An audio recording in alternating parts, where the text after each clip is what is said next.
I'm announcing today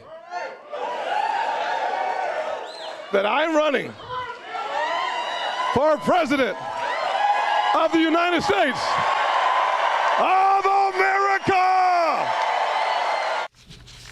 The GOP 2024 field has officially gotten bigger. South Carolina Senator Tim Scott announcing he's running for president. This as reports show that Florida Governor Ron DeSantis could declare his candidacy this week. For more on this, let's bring in former Speaker of the House and Fox News contributor Newt Gingrich, also the author of March to the Majority, out on June 6th, but it's available for pre-order on Amazon right now. Speaker, it's great to have you with us tonight. And first, I want to start by asking what you thought of Tim Scott on the stage today. It was a very powerful message that he seemed to be imparting on America.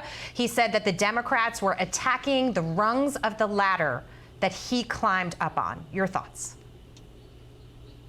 Well, I think Tim Scott is a great human being. I've known him since he was a county commissioner many years ago.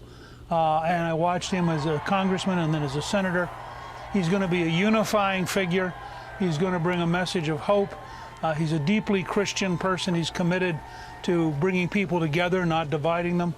And I think that he's been a very positive force in the Senate. So I think he's a serious person. I'm delighted he's running. He represents the kind of Republican future that is inclusive, that's idea-oriented, and that's positive. I wish him well, and I think we're all going to be better off for knowing him and for having him seek a leadership role. Between those who have already declared and those who have the potential to declare, this field is, you know, it's a pretty big, crowded stage. Is there anybody besides Tim Scott, even though we know right now President Trump is probably in the lead? Is there anybody that stands out to you as a dark horse? Well, I think there are a lot of dark horses. I mean, the truth is, the most interesting one is Vivek Ramaswamy, who has come out of nowhere, much like Trump did in 2015 and 16. And Vivek is a brilliant businessman, a very articulate person. I've done 2 podcasts with him at Gingrich 360 because he wrote 2 different very interesting books.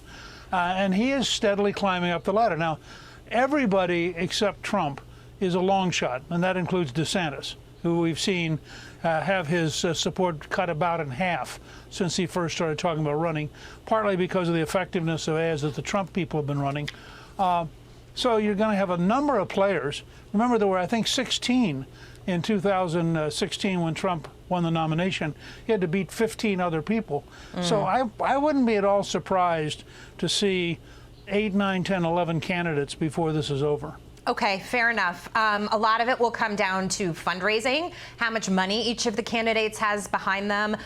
The recent news that Republican mega donor Hal Lambert will be supporting Florida Governor Ron DeSantis, not President Trump.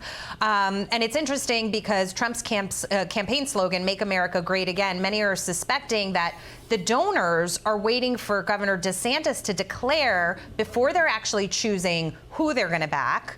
Your thoughts? Well, I think that Ron DeSantis, Governor DeSantis, is clearly the number 2 candidate, but he's a pretty distant number 2. In the last couple of polls, and I was just looking at things today, and we've done some polling at our project, which is America's New Majority Project.com. When you look at all the polling data that's been coming out, you get Trump clearly the front runner. You have DeSantis generally in second place, but in some places he's gotten substantially weaker than he was a couple months ago. And so I think you have a number of people who are looking for a candidate. That's why you end up with a Tim Scott. It's why you end up with a Nikki Haley. You're going to have a number of other players come in. DeSantis will have a money advantage over everybody except Trump. But, you know, there's a point where money doesn't count. I mean, you listen to Tim Scott speak. He's a very charismatic person, and he's going to do very well in the early states.